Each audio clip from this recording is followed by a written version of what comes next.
Hello, everyone, and thank you for taking the time to sign up for my newsletter, for my cheat sheet, and view my cheat sheet, and just your general interest. And let's get right into it.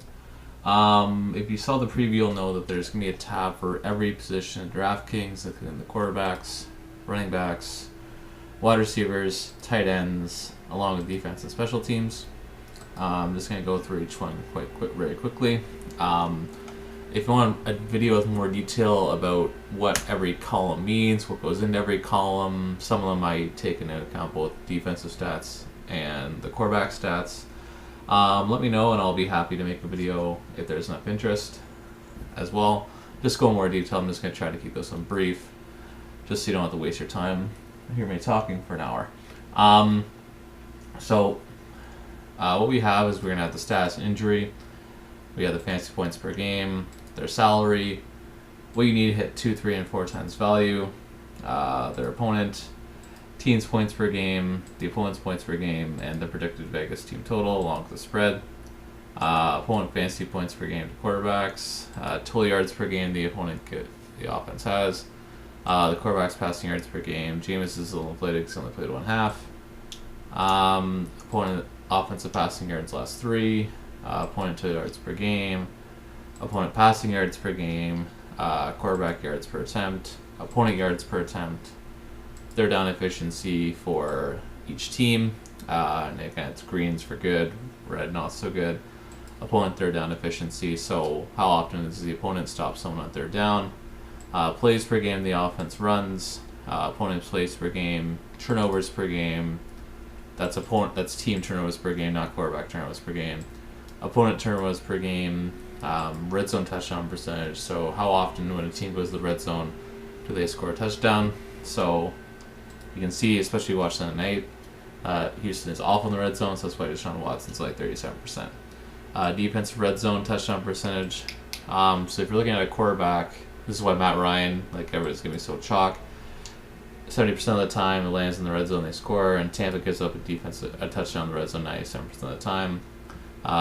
Team touchdowns per game, opponent touchdowns per game, how percentage of those are passing touchdowns, along with opponent passing touchdown percentage, opponent passer rating, team passing DVOA, opponent passing DVOA, and just the combined score of them together. And here you'll find the projections of the back end, which we'll get to, including passing yards, passing touchdowns, interceptions, and the 300-yard bonus that DraftKings offers. And I don't like getting into trying to predict how many rushing yards a quarterback will have. But for example, if you want to, I filled out for Cam Newton, for example, you can see 41 rushing yards and 0.2 rushing touchdowns. And if you get rid of this, it will go right back. If you take it back to 0, you'll see his projection go down and his value go down accordingly. So running backs, same kind of idea going along, except for running backs and wide receivers, you'll see snap count percentage last 3 games. So if a player's hurt, only plays 2 games, they'll only get for 2 games. And just kind of if you're debating on a play, just seeing do they actually see the field a lot. Percentage of the team's carries last 3. Opponent rushing yards per game. Joe Mixon's is a little whack just because he missed a game. And then that game, and just doing the math on the back end, that game basically factored in something was wonky with the math, and then I tried to fix it, but it would have been too difficult. So I basically, with Giovanni Bernard, he's going to get like 90% of the carries anyway. That was the only one just because he was hurt. It kind of threw out the numbers a bit. Opponent rushing yards per game, yards per carry, opponent yards per carry, team rushing touchdowns per game, opponent rushing touchdown percentage. So what that basically tells us, so let's say for Carlos Hyde, Cleveland rushes the ball, gets a lot of rushing touchdowns, 1.6 per game. They're playing the LA Chargers, who don't give up a lot of rushing touchdowns. They give mostly passing touchdowns. So if you're considering Carlos Hyde as maybe a cheap play, you maybe think twice, knowing that LA only gives up 12% of their touchdowns on the ground. Rushing touchdown market share, so Carlos Hyde has 63% of the Cleveland Browns rushing touchdowns. Receptions per game, opponent target market share. So what that is telling you is that the Chargers Give out 20%, 24% of all passing targets go to running backs. Positional target market share, so that tells you that out of, let's look at this. Yes, so that's, sorry, this is the team. So that's opponent and that's team. So for example, the LA Chargers have 32% of their targets go to running backs, and the Cleveland Browns give 18% of their targets towards running backs. So that's just something to consider when you're kind of looking through. Receiving yards per game, what their running back averages receiving yards per game. Position receiving yards market share, if you want to look into it. So, for example, Melvin Gordon has 55% of all receiving yards for his position on his team. Opponent receiving yards market share, so Cleveland Browns, for example, give up 18% of their receiving yards to running backs. Receiving touchdowns per game, what they average receiving touchdowns wise per game. Opponent receiving touchdowns per game, so Cleveland Browns haven't given up a receiving touchdown to a running back yet this year. And who are the Bears playing? Miami. And Miami averages 0.5 receiving touchdowns to running backs per game. Red zone efficiency, same as before. Rushing DVOA, very similar.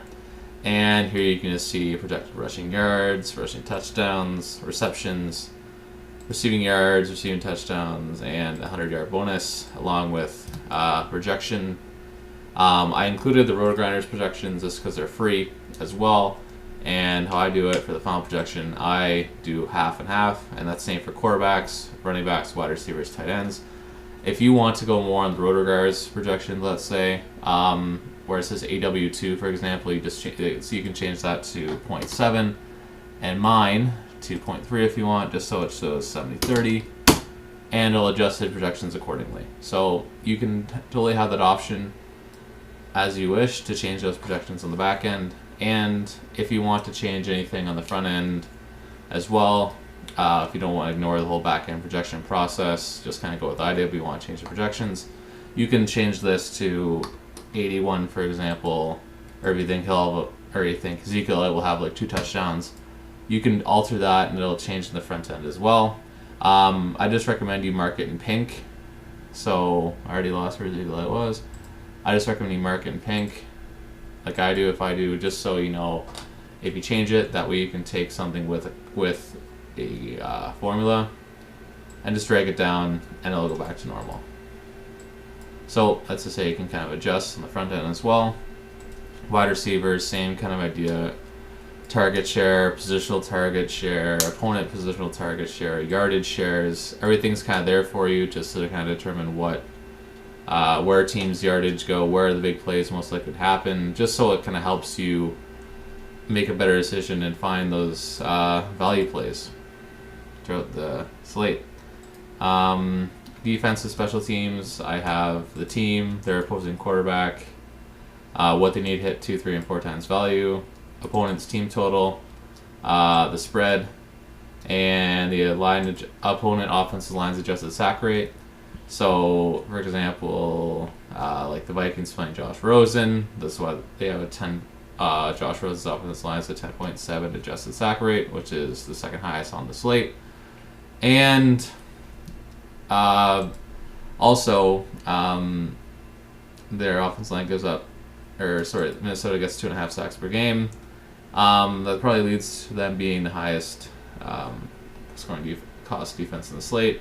So it's just kind of the best way to find value, just sorting through some of the major stats. And the biggest thing I look for is just sacks and hurries equal interceptions, especially with a rookie quarterback like Josh Rosen. But on this slate, you're probably not going to pay up that high anyway. But just some general information here about defenses. Here's the plays tab. Just the one little kind of tidbit here. Let's say you have to use the Draftkings name. So for Melvin Gordon, I have it as Melvin Gordon. If you're going to use this sheet, you need to enter like Melvin Gordon. So for example, you enter Melvin Gordon. Everything's there except the salary. And 2.79.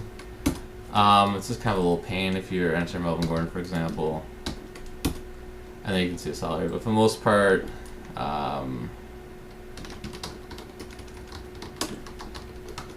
so you can just enter these into like your plays column, any position: quarterback, defensive, special teams, wide receivers, and tight ends. And every time you enter them as a play on the lineups tab,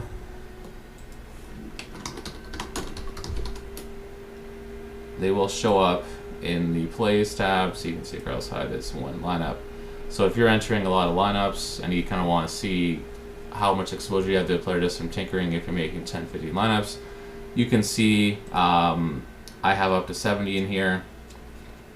And then just as you make lineups, if you notice you're way too heavy on a player, especially if that player's chalk, if you want to compare ownership, you can definitely use that to your advantage. Just so if I may want to cut back on this player, add a little bit more of this player, gain exposure to that player, so on and so forth. And after you make your lineups, I have a CSV feature. What you'll do is simply, however many lineups you make, you'll drag and drop, copy, and then paste that to a Draftkings Excel file that you can upload all your lineups all at once. And so for projection data, again, if you want me to make a video going on the formulas and what I did to account for it, I'll be more than happy to do that. But right now we have the adjusted team total. Basically for that, I took the Vegas team total, how many points the opposing defense gives up a game, plus how many points they score a game. And if there's any major discrepancies, they'll adjust. So for example, Carolina, I have 2 more projected points than the Vegas total. Nothing really crazy too far off. Again, I have Carolina is a 1 point underdog.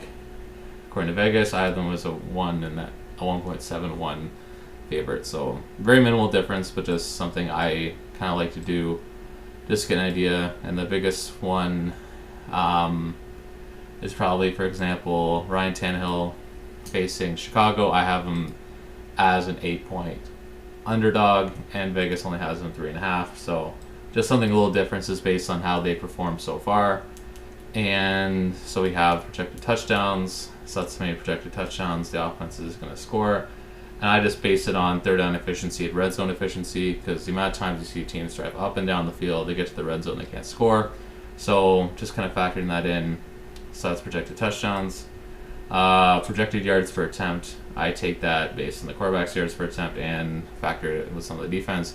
You can see all the formulas up here. Some of it I've already adjusted because the numbers are insane. So for example, for Blake Bortles, I knocked it down from whatever it was a 7.